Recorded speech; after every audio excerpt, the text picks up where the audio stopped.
Donc les gars, je vous ramène avec moi récupérer des véhicules, fais leur voir le parc. Donc un grand parc automobile, j'ai 3 voitures à récupérer et on va vous les présenter tout de suite. Donc on va récupérer une C4 Picasso qui se trouve juste ici. On va récupérer une Mégane 3 qui se trouve juste ici et une Citroën DS3. On va commencer par la Picasso. Donc là c'est un fournisseur qui me pose mes véhicules sur ce parc là. Donc voilà un C4 Picasso comme ça, très bon produit, ça se vend super bien. On va voir s'il démarre, on va dire avec moi. Hop.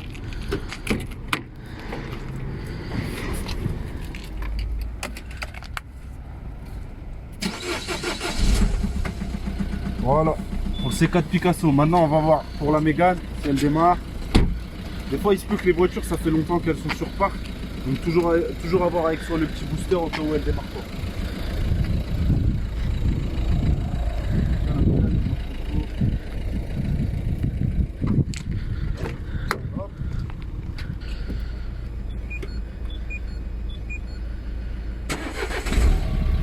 Donc c'est bon pour la Mégane. Bien sûr on va effectuer un essai routier. Voilà, il y a le GPS. Il n'y a pas les radars de recul sur celle-là. Mais il y a le régulateur en soi, elle est propre. Et la petite DS3. Donc ça c'est une DS3. Ça se vend super bien mais c'est une mauvaise motorisation. Ici je vais essayer. Je vais essayer de faire une petite polish mais je pense pas. Je vais peut-être devoir faire un pare-choc. Elle a que 92 000 km. On va essayer. Je vais vous la démarrer tout de suite.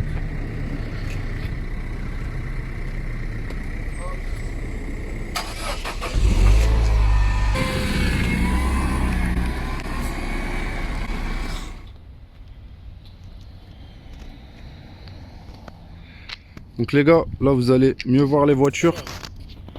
Donc la C4 Picasso, elle a 102 000 km. Elle est toute propre. Et normalement elle roule super bien. Je ne l'ai pas encore essayé, mais je vous dirai ça. En tout cas dans le descriptif RAS. La carrosserie elle est vraiment propre. Cette petite DS3, pareil. C'est des modèles qui sont beaucoup demandés. C'est pas les meilleures motorisations. 150 THP essence. Mais voilà. Elle est super propre. Elle a le petit toit violet. Là vous allez mieux pouvoir voir l'intérieur. Donc cuir, 5 places, GPS, radar de recul. Et vous avez cette petite Mégane. Donc ça pareil c'est des produits qui se vendent super bien. Elle a 168 000 km. Elle a le GPS. Celle-là, il n'y a pas les radars. Mais en soi, elle est propre. Voilà. Donc un petit lot que je viens d'acheter. Je vais vous parler chiffres plus en détail. Comme je vous disais sur cette DS3 là. Bon comme ça se voit pas.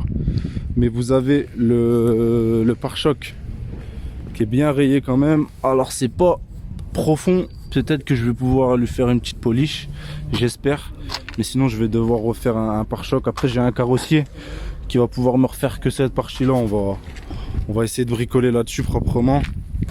Et la C4 Picasso, je vous ai pas fait voir l'intérieur. Hop. Voilà. Avec des carnets d'entretien, des factures. Tout ça c'est bon pour la vente. Donc voilà les gars, je vais vous retrouver dans une voiture. Moi je vais aller faire les essais routiers. Je vais voir ce que ça donne pour repartir avec. Et puis je vais vous parler de ça plus en détail. Ça les gars, c'est pas bénef. La station, c'est pas bénef. Ça c'est une petite Clio 4 que j'ai récupérée il y a 2 jours, que je vous avais mise sur Instagram. Et là, il va falloir mettre du coco. C'est bon, tu peux y aller. Suivant.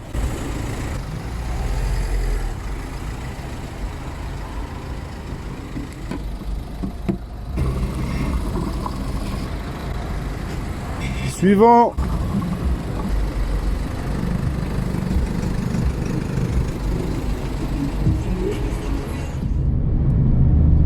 Donc les gars, je vous retrouve dans la voiture. J'ai préféré m'arrêter cette fois pour vous faire cette vidéo. Donc on vient de rentrer, les 3 voitures roulent très bien, pas de voyant, pas de problème spécifique, donc tant mieux pour moi.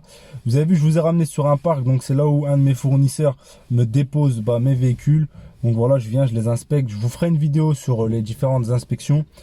Donc vous avez vu un petit peu comment c'est. Je suis désolé si vous n'avez pas très bien entendu, j'avais complètement oublié mon micro. Et avec le vent, c'était peut-être un petit peu galère. Donc comme vous avez vu, 3 véhicules, une Citroën DS3 150 THP. C'est pas des très bons moteurs, mais ça se vend bien, c'est assez demandé. Des fois, faut pas se poser de questions. Alors elle a 92 000 km, comme vous avez vu, elle est assez propre. Juste au niveau de la carrosserie, comme vous avez vu, le pare-choc avant, normalement ça va pouvoir passer avec une polish. Sinon je vais devoir refaire, je vais devoir bricoler un petit peu avec le carrossier pour éviter de refaire un pare-choc complet. Je vais voir avec lui s'il va pouvoir me faire un travail propre. Sinon, je referai tout un pare-choc, c'est pas grave. J'ai quand même une bonne marche sur ce véhicule. Ensuite, vous avez vu le C4 Picasso. Donc le C4 Picasso, il a 102 ou 103 000 km. Pareil, super propre. Je l'ai acheté un petit peu cher, mais je vous expliquerai pourquoi. Et le dernier véhicule que vous avez vu, c'est une petite Mégane 3, un petit bonbon ça. 168 000 km. Voilà, ça se vend super bien.